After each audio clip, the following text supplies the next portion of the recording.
Après la pluie, dit-on, vient le beau temps. Et gageons que ces promeneurs vosgiens, ou venus de plus loin d'ailleurs, l'attendaient après plusieurs jours d'une météo exécrable, avec une impatience non dissimulée.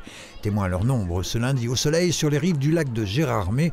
Soleil comme un clin d'œil à ce pont de la Pentecôte, toujours le bienvenu. Le pont, ça fait du bien et les Vosges offrent de belles perspectives, de belles activités pour un long week-end, surtout avec les enfants. Donc on a fait plein de choses. On a passé le week-end sous la pluie pour commencer, en plein soleil aujourd'hui, donc c'est agréable. Les petits magasins, les petits produits locaux qu'on a vraiment appréciés. Et puis aujourd'hui, il y a grand soleil sur le lac et donc on va pouvoir faire une petite balade. C'est toujours agréable, on prend les week-ends de 3 jours, à grand plaisir. En famille, entre amis, balade autour du lac, sur le lac et pour les plus sportifs, sur les hauteurs de Gérardmer. Un week-end de 3 jours, bon, on en a quand même profité pas mal dernièrement, des grands week-ends, avec les ponts, les lundis. Référence aux 3 ponts, pas moins du mois précédent.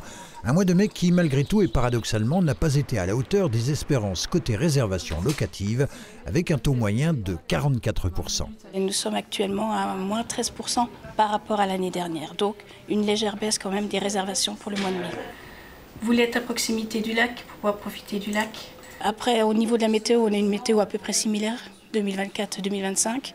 Donc nous pensons plus au contexte économique. Un contexte qui, ici, dans cette ferme auberge, on n'a pas vraiment ressenti, avec des clients toujours à la recherche de l'authenticité vosgienne. Moi, j'ai toujours plein de monde, donc beaucoup d'anciens aussi, puis pas mal de jeunes aussi par rapport à des écoles. Ça, c'est intéressant aussi. Mais ce jour-là, c'est une cinquantaine de motards vosgiens, alsaciens et parisiens, tous affamés, qui avaient réservé. Chaque année, au pont de la Pentecôte, effectivement, on essaye de trouver un centre d'hébergement. Et puis, en fonction des auberges en capacité de nous recevoir, on fait un itinéraire et puis on découvre nos régions. Que sera l'été dans le massif? À l'office de tourisme, on préfère ne pas spéculer. Tout dépendra de la météo et de la conjoncture économique. L'an dernier, beaucoup de réservations se sont faites à la dernière minute, avec des taux d'occupation bien meilleurs en août qu'en juillet.